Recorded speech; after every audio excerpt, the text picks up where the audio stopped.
ये झूठे नैरेटिव वाले निवेश के दुश्मन हैं, इंफ्रास्ट्रक्चर निर्माण के दुश्मन हैं, युवाओं से विश्वासघात और रोजगार को रोकने वाली है। रेहड़ी पटरी लगाने वाले 1.5 लाख साथियों को स्वनिधि योजना का लाभ मिला है। सर्व बंधु भगिनीना माझा नमस्कार। आज मुझे महाराष्ट्र और मुंबई के लिए 30,000 करोड़ रुपए के प्रोजेक्ट के शिलान्यास और लोकार्पण का अवसर मिला है। इन प्रोजेक्ट से मुंबई और आसपास के क्षेत्रों की कनेक्टिविटी और बेहतर होगी। इनमें रोड और रेल परियोजनाओं के अलावा महाराष्ट्र के नौजवानों के कौशल विकास की बहुत बड़ी योजना भी शामिल है। इनसे महाराष्ट्र में बड़ी संख्या में रोजगार का निर्माण भी होगा। आपने शायद अखबारों में पढ़ा होगा, टीवी पे देखा होगा, 2-3 सप्ताह पहले ही केंद्र सरकार ने महाराष्ट्र के लिए वधावन पोर्ट को भी स्वीकृति दी। 76,000 करोड़ रुपए, 76,000 करोड़ रुपीस के इस प्रोजेक्ट से यहां 10 लाख से ज्यादा रोजगार बनेंगे। साथियों, बीते 1 महीने से मुंबई देश विदेश के निवेशकों के उत्सव की साक्षी बनी है। छोटे बड़े हर निवेशक ने हमारी सरकार के तीसरे टर्म का उत्साह से स्वागत किया है। लोग जानते हैं कि एनडीए सरकार ही स्थिरता दे सकती है, स्थायित्व दे सकती है। तीसरी बार शपथ लेने के बाद मैंने कहा था कि तीसरे टर्म में एनडीए सरकार 3 गुना तेजी से काम करेगी। और आज ये हम होते हुए देख रहे हैं। साथियों, महाराष्ट्र के पास गौरवशाली इतिहास है। महाराष्ट्र के पास सशक्त वर्तमान है और महाराष्ट्र के पास समृद्ध भविष्य का सपना है। महाराष्ट्र वो राज्य है जिसकी विकसित भारत के निर्माण में बहुत बड़ी भूमिका है। महाराष्ट्र के पास इंडस्ट्री की पावर है। महाराष्ट्र के पास एग्रीकल्चर की पावर है। महाराष्ट्र के पास फाइनेंस सेक्टर की पावर है। इसी पावर ने मुंबई को देश का फाइनेंशियल हब बनाया है। अब मेरा लक्ष्य है महाराष्ट्र की इसी पावर से महाराष्ट्र को दुनिया का बड़ा आर्थिक पावर हाउस बनाने का। मेरा लक्ष्य है मुंबई को दुनिया की फिनटेक कैपिटल बनाने का। मैं चाहता हूं महाराष्ट्र टूरिज्म में भारत में नंबर 1 राज्य बने। यहां छत्रपति शिवाजी महाराज के शौर्य के साक्षी विशाल किले हैं। यहां कोंकण के समुद्री तटों का मनमोहक दृश्य है। यहां सह्याद्री की पहाड़ियों पर सफर का रोमांच है। यहां कॉन्फ्रेंस टूरिज्म और मेडिकल टूरिज्म की अपार संभावनाएं हैं। भारत में विकास की नई गाथा लिखने जा रहा है महाराष्ट्र, और हम सभी इसके सहयात्री हैं। आज का ये कार्यक्रम महायुति सरकार के इन्हीं लक्ष्यों को समर्पित है। साथियों, 21वीं सदी के भारत की आकांक्षाएं, भारत के एस्पिरेशंस इस समय बहुत ऊंचे स्तर पर हैं। इस सदी के करीब करीब 25 साल बीत चुके हैं। देश की जनता लगातार तेज विकास चाहती है। अगले 25 वर्ष में भारत को विकसित बनाना चाहती है, और इसमें मुंबई की, महाराष्ट्र की भूमिका बहुत बड़ी है। महाराष्ट्र में, मुंबई में सबका जीवन स्तर सुधरे, यहां क्वालिटी ऑफ लाइफ बेहतरीन हो, यह हमारा ध्येय है। इसलिए मुंबई के आसपास के क्षेत्रों की कनेक्टिविटी को बेहतर करने का प्रयास किया जा रहा है। मुंबई में कोस्टल रोड और अटल सेतु अब पूरे हो चुके हैं। और आपको याद होगा, जब अटल सेतु बन रहा था तो इसके विरोध में भांति भांति की बातें फैलाई गई। इसको अटकाने लटकाने के लिए कोशिशें हुई, लेकिन आज इससे कितना फायदा हो रहा है ये हर कोई अनुभव कर रहा है। मुझे बताया गया करीब करीब 20,000 गाड़ियां हर रोज इसका इस्तेमाल कर रही है, और एक अनुमान है कि अटल सेतु की वजह से हर रोज 20-25 लाख रुपए का ईंधन बच रहा है।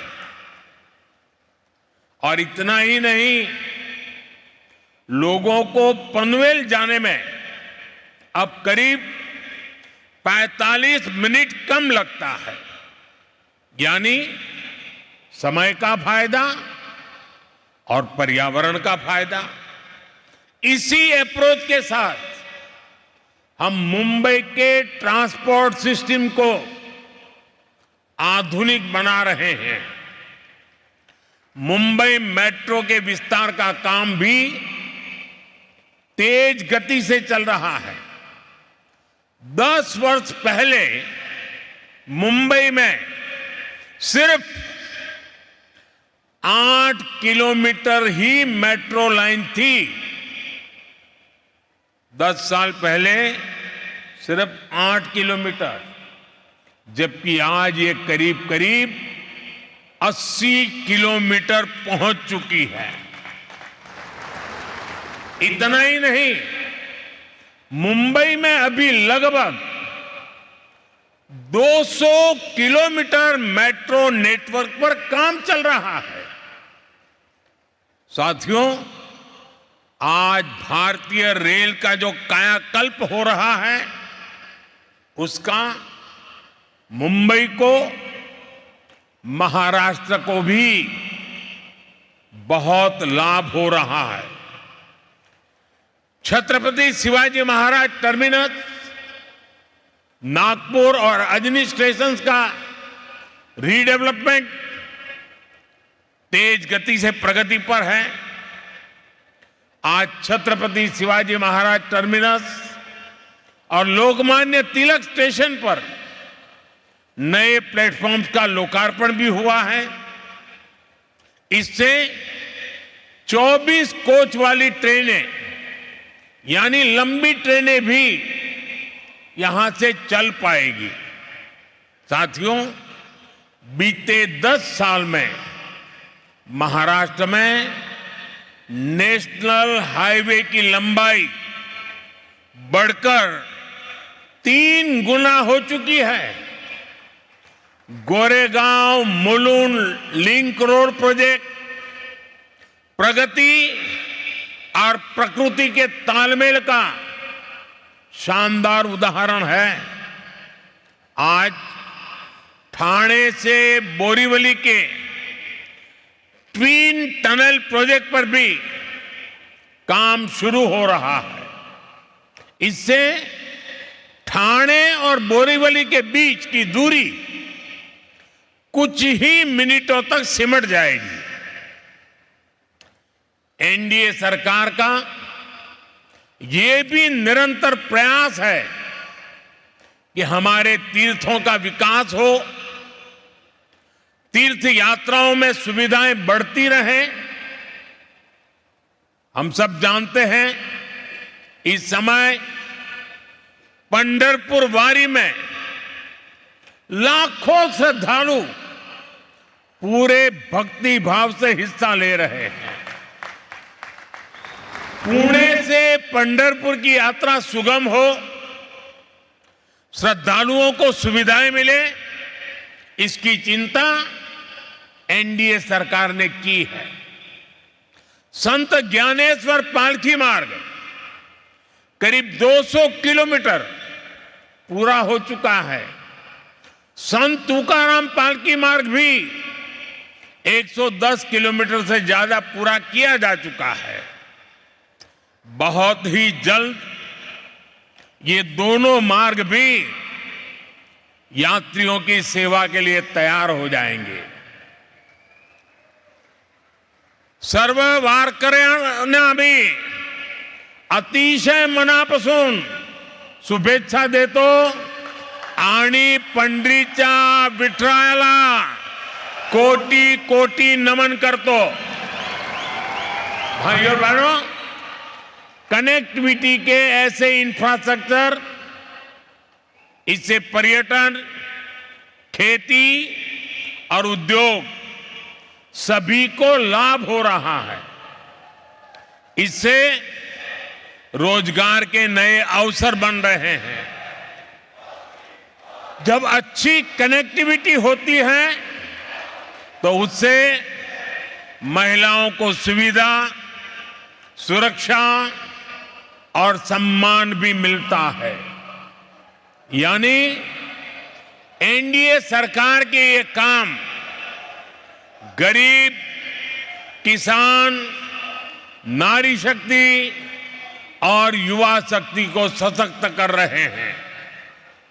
महाराष्ट्र की महायुति की सरकार भी इसी प्रतिबद्धता के साथ काम कर रही है। मुझे खुशी है कि महाराष्ट्र सरकार ने हर साल 10 लाख नौजवानों को स्किल ट्रेनिंग देने का संकल्प लिया है। मुख्यमंत्री युवा कार्य प्रशिक्षण योजना के तहत ट्रेनिंग के दौरान स्कॉलरशिप भी दी जा रही है। साथियों, भारत में बहुत बड़ी संख्या में स्किल डेवलपमेंट और रोजगार ये हमारी जरूरत है। हमारी सरकार निरंतर इस दिशा में काम कर रही है। बीते 4-5 साल के दौरान कोरोना जैसे महासंकट के बावजूद भारत में रिकॉर्ड रोजगार बने हैं। हाल में आरबीआई ने रोजगार पर एक विस्तृत रिपोर्ट जारी की है। इस रिपोर्ट के अनुसार बीते 3-4 सालों में देश में लगभग 8 करोड़ नए रोजगार मिले हैं। इन आंकड़ों ने रोजगार को लेकर झूठे नैरेटिव गढ़ने वालों की बोलती बंद कर दी है। ये झूठे नैरेटिव वाले निवेश के दुश्मन हैं, इंफ्रास्ट्रक्चर निर्माण के दुश्मन हैं, भारत के विकास के दुश्मन हैं। इनकी हर नीति युवाओं से विश्वासघात और रोजगार को रोकने वाली है और अब इनकी पोल खुल रही है। भारत की समझदार जनता इनके हर झूठ, हर प्रपंच को नकार रही है। जब कहीं पुल बनता है, रेलवे ट्रैक बनता है, सड़क बनती है, लोकल ट्रेन का डिब्बा बनता है, तो किसी न किसी को रोजगार मिलता ही है। भारत में जैसे जैसे इंफ्रास्ट्रक्चर निर्माण की गति तेज हो रही है, रोजगार निर्माण की गति भी बढ़ रही है। आने वाले समय में नए निवेश के साथ ये अवसर और ज्यादा बढ़ने वाले हैं। साथियों, एनडीए सरकार के विकास का मॉडल वंचितों को वरीयता देने का रहा है।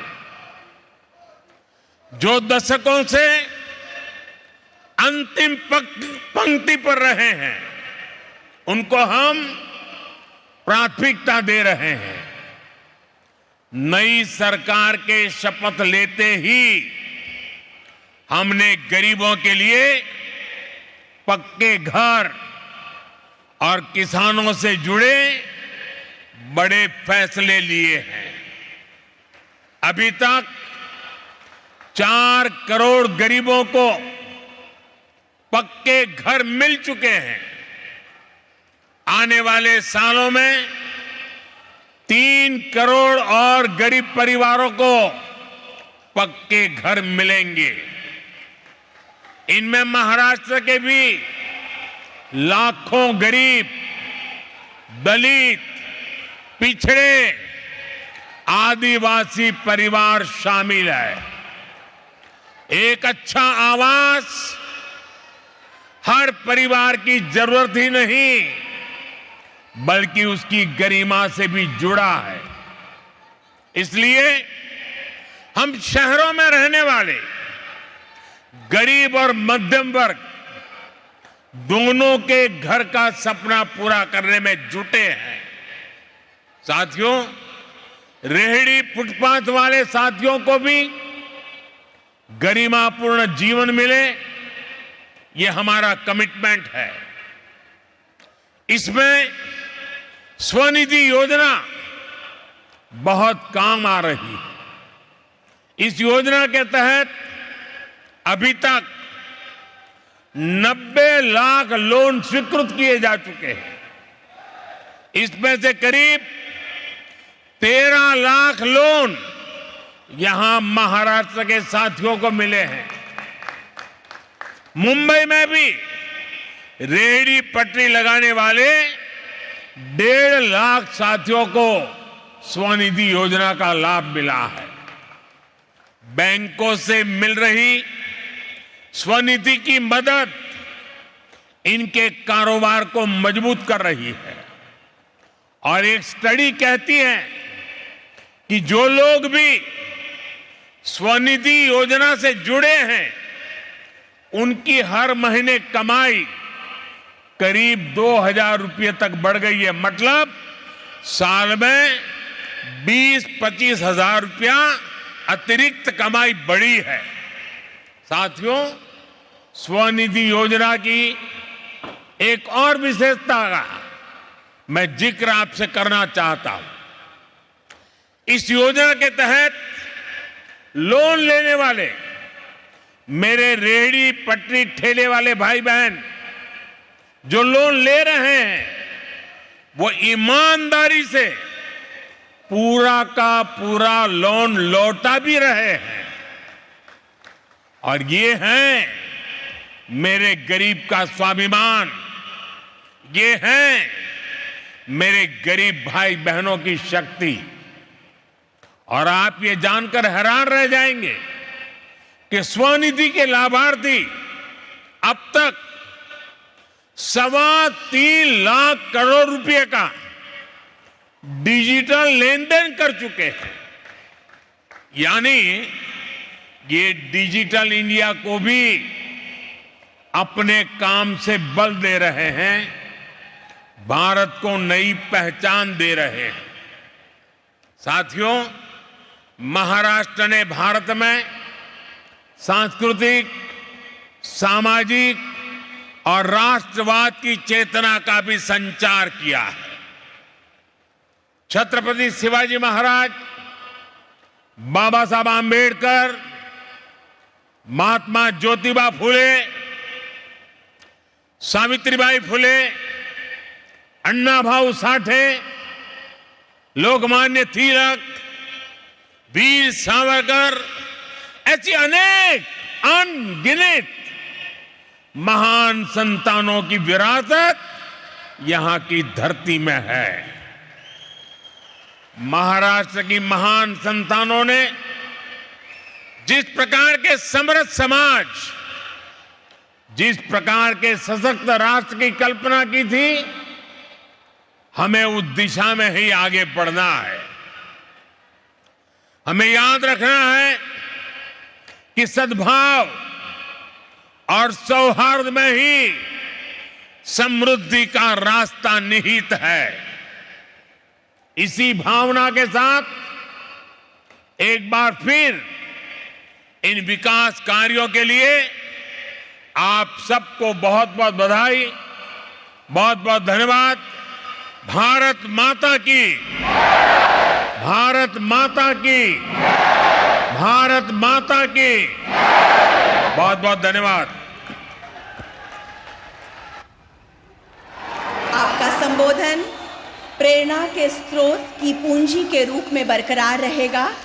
मैं हृदय की गहराइयों से आपके प्रति आभार प्रकट करती हूँ। धन्यवाद।